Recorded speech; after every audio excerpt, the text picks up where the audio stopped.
Today I'm going to talk about introducing elements of horror into your D&D campaign, and specifically into your dungeons.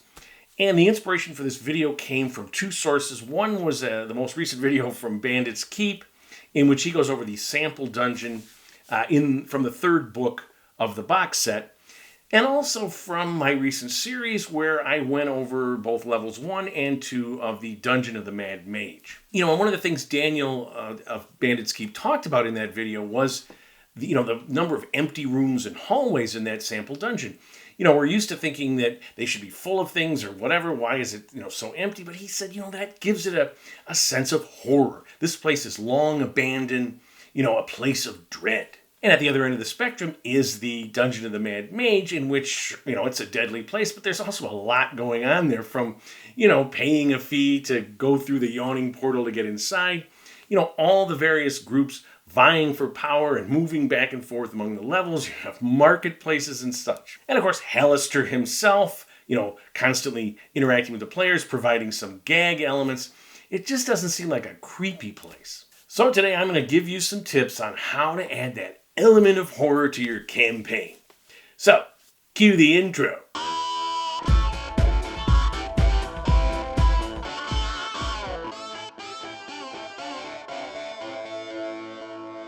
Hello again, folks. KR King here, helping you homebrew your own D&D campaign.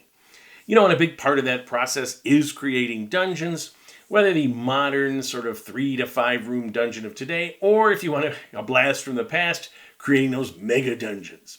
And whether large or small, I think adding elements of horror will increase the tension and excitement of the game for your players. Because most people, especially people that play D&D, like to be scared. Which is kind of the opposite of the Dungeon of the Mad Mage, which is sort of more like an underground city than some lost, forgotten dungeon of horror. So what I'm going to do today is talk about 3 basic elements that will help, fuel the horrific in your dungeon. The history of the dungeon, the geography of it, both structural and atmospheric, and the denizens of the dungeon. So the history of a dungeon is a tremendous source for horrific elements. I would subdivide this in terms of, the origin story of the dungeon and then the current state of the dungeon when the player characters find it. I think about the history of dungeons in the real world. These were terrifying places. Dark, dank rooms, usually underneath a castle or a stronghold. Prisoners were just thrown in there, basically to be tortured, starved to death or go insane. Now, here's an interesting tidbit from the Dungeon Master's Guide of 5th edition. They have these various tables for you to sort of quickly roll up a dungeon, and under the history of the dungeon, nowhere there does it say prison.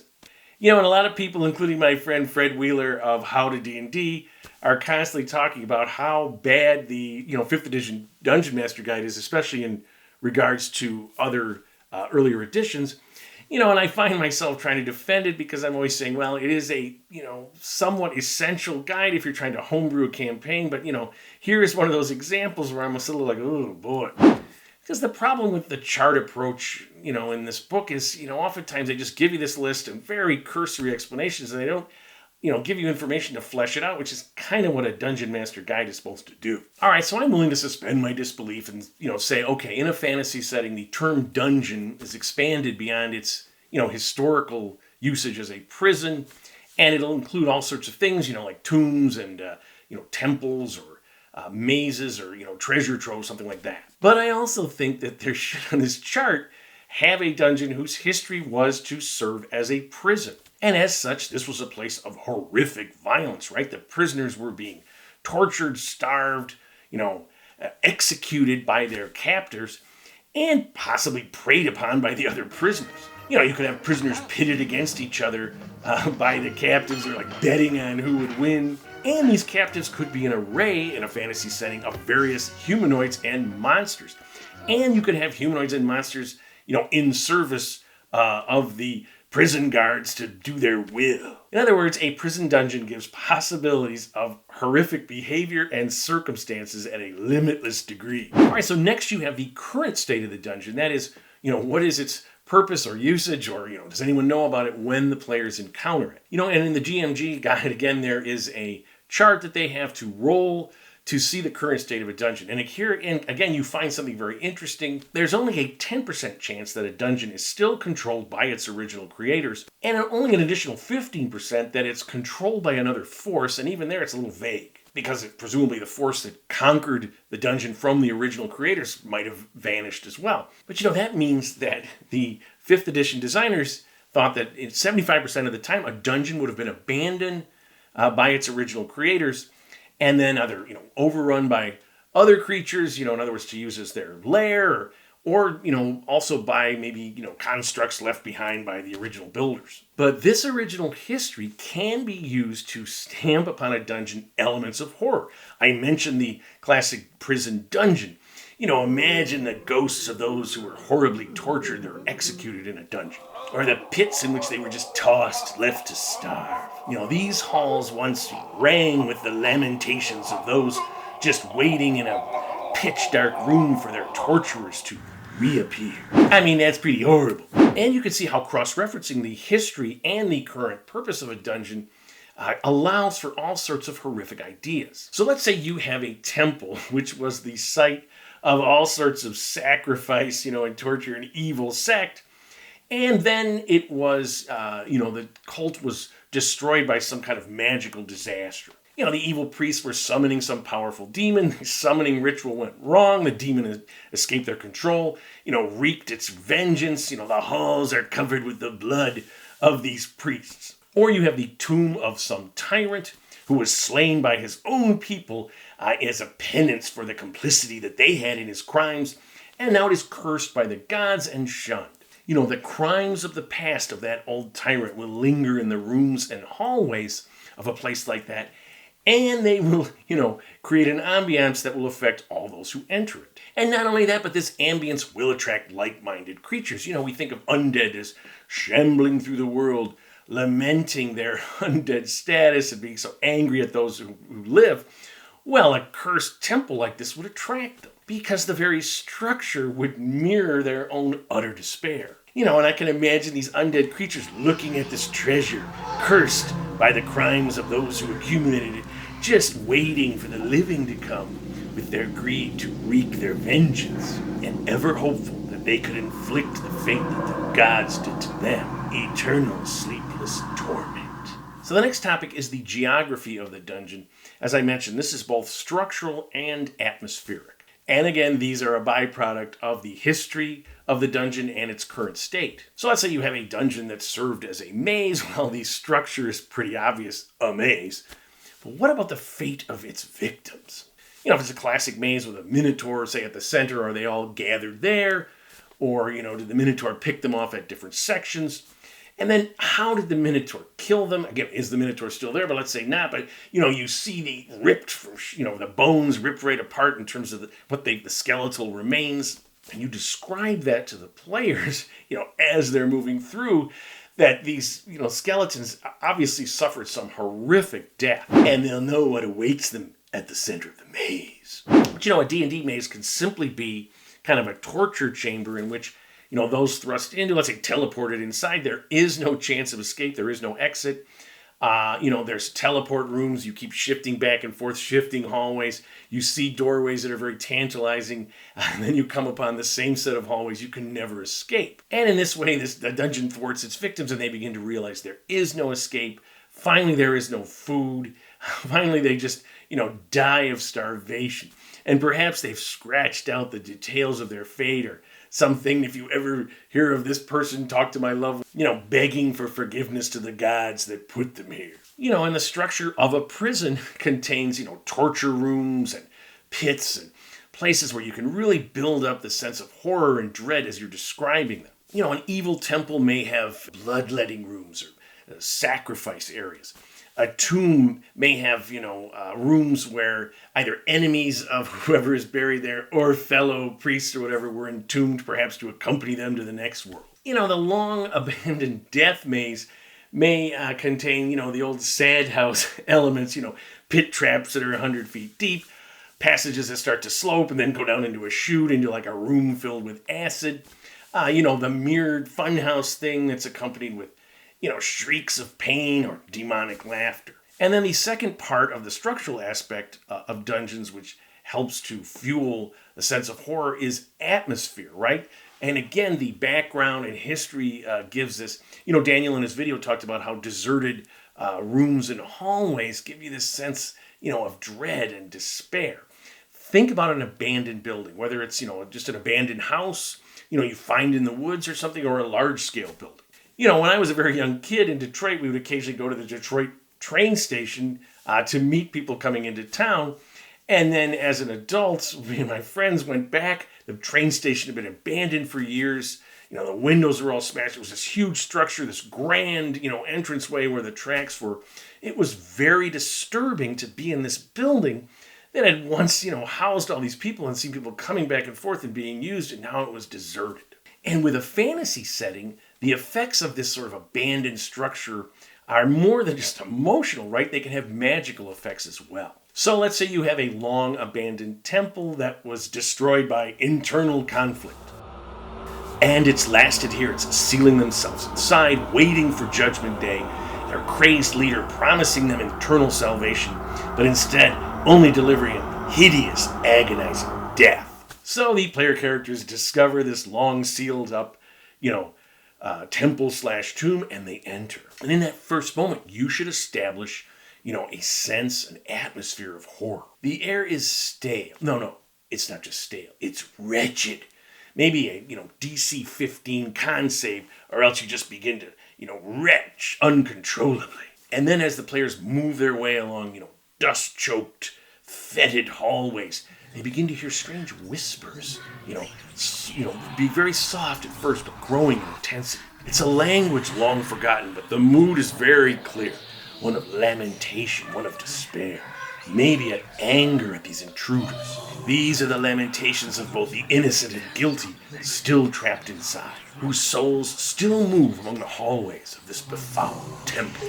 And what you can have here is what I call the creeping dread effect. This is a feeling of deep unease that slowly but surely comes over the players as they move deeper into a horrific environment. But you don't need to roll a saving throw here for two reasons. One, of course, you don't want to tip off the players. You just want to have this happen gradually.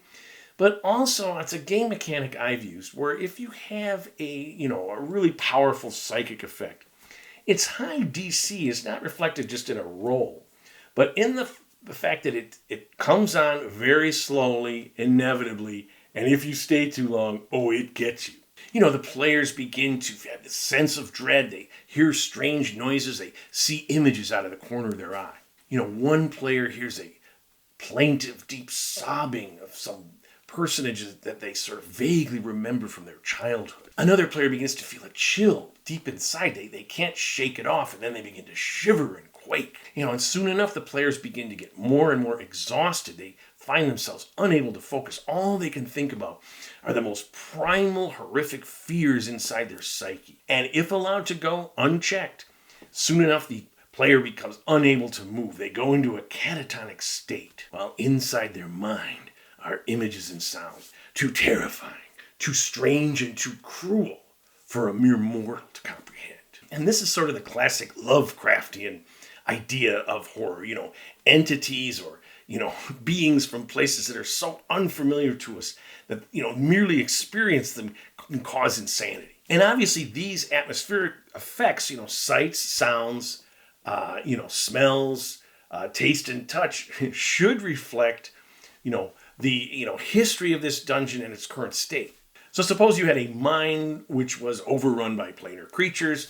Perhaps the miners, uncovered a gate to some other plane, which they broke open, and it released aberrants, which were just, totally horrific to consider by these miners. Basically, their very presence on the material plane is offensive and dangerous to any sentient creatures.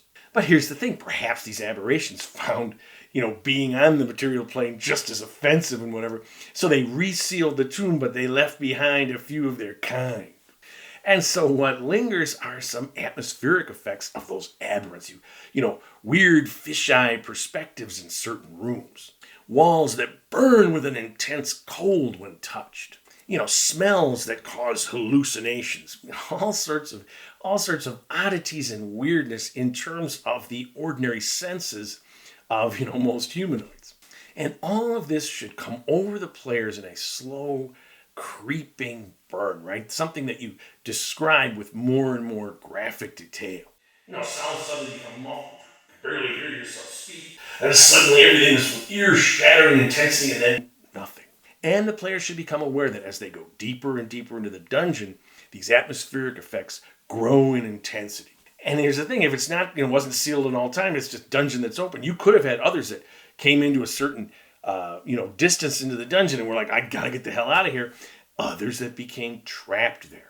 Which brings us to our last category, the denizens of the horrific dungeon. And the obvious example are undead, ghosts of those that were, tortured in a prison dungeon or sacrificed in some temple. If the dungeon is sealed, you could have the constructs that the builders left behind. And, these constructs could use the power of the horrific that I described earlier instead of just brute force. So you might have some sacrificial slab that, has some form of sentience from all the, creatures that were sacrificed there. And what it does is it wants more blood. It wants more victims. It tries to charm people or, suggest that they get on the slab. And then, your pit and the pendulum type knife blade comes through. And of course, in terms of the various undead creatures that you have in the monster manual, think about ways in which you can incorporate them into this history, this purpose of this dungeon. So you might have wraiths in a dungeon, former temple that were the priests of this temple, destroyed in some conflagration. And then they have skeletons and zombies and whatnot that were sort of the acolytes. Or newer victims of those who dare violate the sanctity of the temple. Because if a horrific dungeon isn't sealed, then you can have other, adventurous humanoids, whatever, become victims of its horrific nature. So suppose you had an evil shrine in which the acolytes' practices into the, dark arcane magic brought forth some sort of magical plague to which they had no resistance and wiped them out. No idea how, a plague comes from magic, but it's D&D, why not? And these magical microbes still linger in the deep recesses of this shrine, who could infect those who enter. So you might have various humanoids that have entered this cursed shrine, have caught these magic microbes and now wander, maybe the classic zombies that we see in movies. You could have humanoids or even monsters that have fallen prey to the creeping dread effect and are now hopelessly insane, some catatonic, some enraged. But you don't just have to have them attack the group, or have an insatiable taste for flesh. They could be, let's say, semi-catatonic or whatever, and they may provide clues or a warning to the players when they encounter them. They're on their last legs, they're a hopeless case, but they give a warning, maybe some clues as to what's going on and possible cures that they had thought of. The other thing they can do to add to that horror effect is warn the players. If you're in the temple this far, you've got the plague. You've got to figure out the cure. And this lends a sense of urgency and the classic horror dread. All right, so there are some ideas on how to insert the horrific into your dungeon design. So thanks Daniel Norton of Bandit's Keep for inspiring this video, and thank all of you out there for watching. If you like what you've seen, please subscribe to my channel. Please leave some comments, and most importantly, keep playing D&D and tell somebody else about it.